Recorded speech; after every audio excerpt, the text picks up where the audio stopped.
Hello and welcome to this episode of Inside Stream. I'm your host, Dr. Manmohan Radhesham Yadav. Today is 7th of August 2025, and in this episode, I will be talking about several geopolitical situations that are arising all over the world. Let us start first with the Russian-Ukrainian conflict. US President's envoy, Steve Witkoff, has landed in Moscow with the proposal of ceasefire that has been drafted by the US President himself. Steve Witkoff was received by the Russian President Vladimir Putin, and the meeting did take place yesterday, and it is said that the proposal was rejected by Vladimir Putin, but there were some suggestions that were placed in front of the envoy and they seem to have been accepted by it. Steve Witkoff today has returned back to the United States. New York Post, a publication that is said to be a loyal publication to the current US President, has published an article where it mentions that the US President is currently having second thoughts about placing secondary sanctions on Russia and its trading partners. The proposal of ceasefire, which was carried by Steve Witkoff, was backed by a threat by the US President that in case Russia rejects the ceasefire proposal, secondary sanctions will be imposed on Russia and its trading partners. But right now, the New York Post is making claims that the President Trump and its office is not yet willing to impose sanctions on Russia and its partners. In fact, a proposal of meeting between the Russian President and the US President has been made, and it seems that both the presidents have agreed for a meeting. Further, there has been some development on the front lines in Russia and Ukraine. The town of Prokhorovsk has been surrounded by the Russian forces. It has been surrounded from the north and the south as well as the east. The only highway that links the Prokhorovsk city to the Ukrainian mainland is under heavy Russian fire. It is said that the reinforcements are no longer reaching the city. Supplies and ammunition are no longer being provided as the road is under heavy Russian fire control. So the situation in this particular town is considered to be very desperate. There is another news from the town of Mirnograd. This town has been completely encircled and a garrison of the Ukrainian soldiers is said to be trapped in this particular city. The exact number of soldiers is not yet known, but it is said that the town may fall within the next few days. Moving on to the situation in India.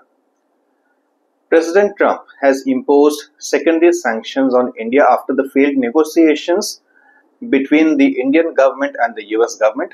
The US government is of the stance that India must stop buying Iranian and the Russian oil. In fact, in several posts on True Social, the US president has said that India is one of the nations that is financing the Russian war effort in Ukraine. Of course, this is not true. India continues to buy oil from Russia and Iran to, for the most part, meet its domestic requirements, as India is a developing nation, India is a developing economy, and it requires cheap energy sources, and Russia is one of the primary suppliers of cheap energy for India. The proposal that imposes 25% tariffs on Indian goods, and let me repeat, the tariffs have been imposed on goods. Services seem to be exempted from this particular tariff round. The total current tariff on Indian goods that are being exported to the United States is right now about 50%. The 25% tariffs that have been imposed on the Indian goods are in addition to the pre-existing 25% tariffs that were already placed by the US President in the beginning of this particular year. The government of India has mentioned and clearly stated that Indian foreign policy will not be run from the White House. India has acted very defiantly, and as a sovereign nation, it is only justified that India must act so. As a member of BRICS, India already has several options for its imports and exports. There are several rounds of negotiations that are currently taking place between the members of the BRICS nations in order to enhance bilateral security arrangements and, most importantly, the trade between the nations of member nations of the BRICS and its partner nations using the local and domestic currencies. There is also news that the European nations are also planning a round of sanctions against India, as European Union claims that India is funding the Ukrainian war effort of Russia. Now, this sanction that is being planned, no further details have been provided other than the fact that European Union is planning a round of sanctions against India. Only the coming days will let us know how serious the European Union is regarding the sanctions. Moving on to the next news, the current situation in Iran. After the 12-day war with Israel, Iran is preparing for another predicted conflict between Iran and Israel. Iran that the conflict may restart very soon, and Iran has created a National Defense Council, which is said to be a streamlined body in opposed to the very complex political system of Iran. There is also news that Iran has recently received an HQ-9B system, which is a strategic air defense system that is manufactured and produced by the Chinese. The Chinese claim that this particular system is similar in capabilities as that of the S-400 that is currently being produced by Russia, and it is also employed in defense by the Indian government as well. The Iranian nation seems to be preparing, and the American and the Israeli reports have also said that the Iranian missile production continues as it is and it is unimpeded, although there are some hints that the negotiations may be taking place, but the Iranian government has asked for guarantees from the US government regarding the security of the nuclear sites and guarantees for the implementation of the proposals that are being discussed and which may be signed between the US government and the Iranian nation. Next, there is some news regarding the Brazilian president, who has recently made a statement after the tariffs that have been imposed by the US government on the Brazilian nation.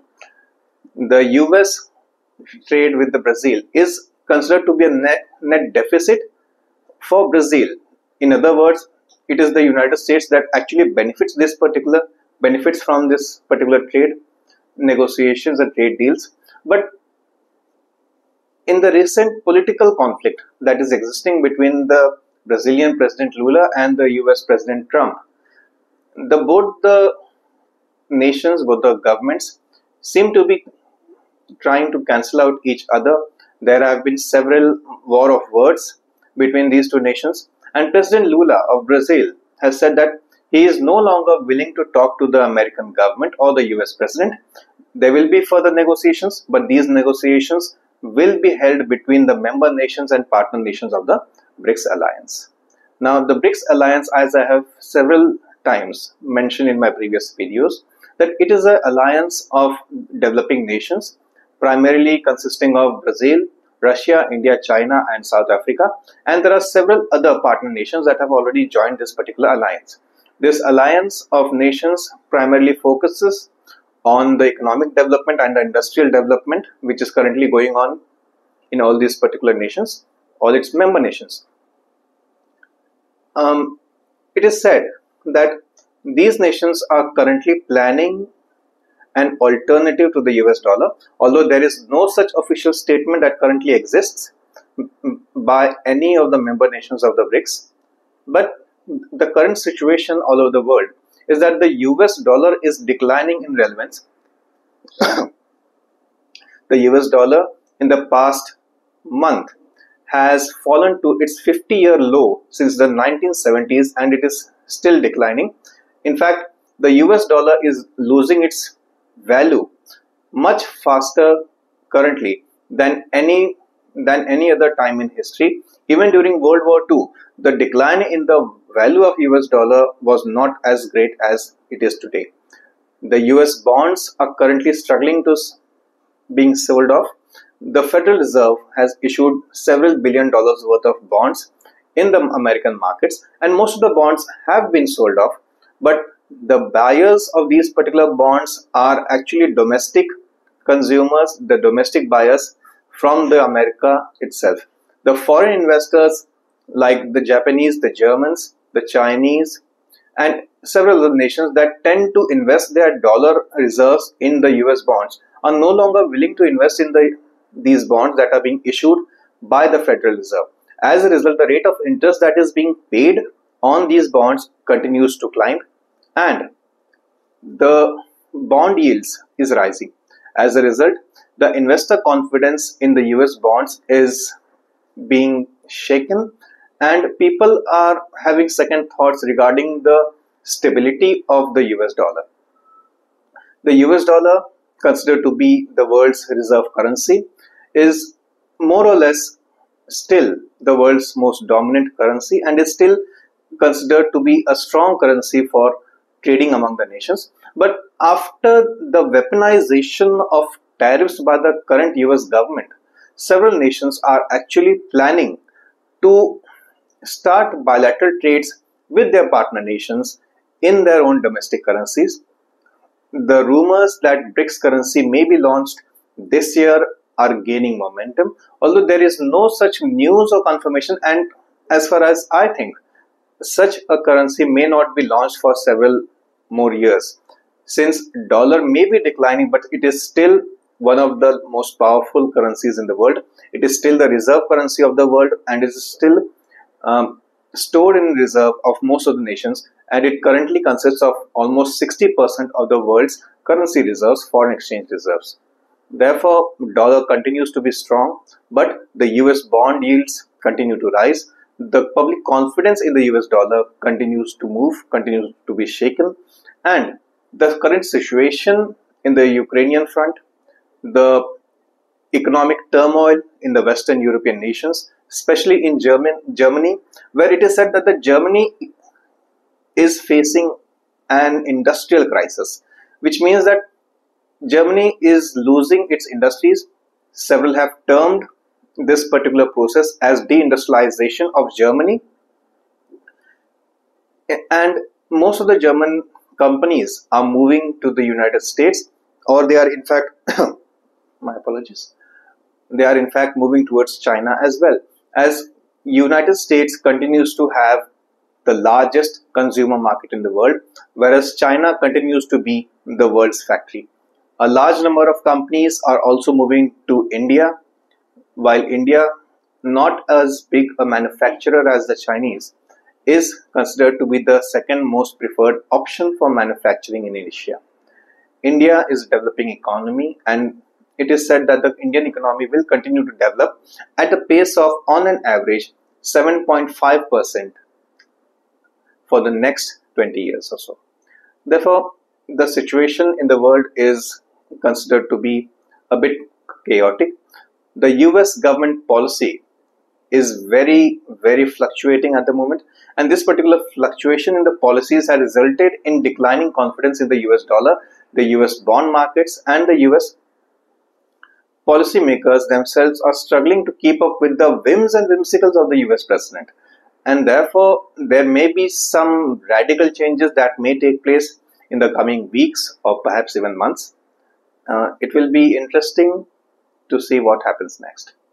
Thank you, and we will meet again.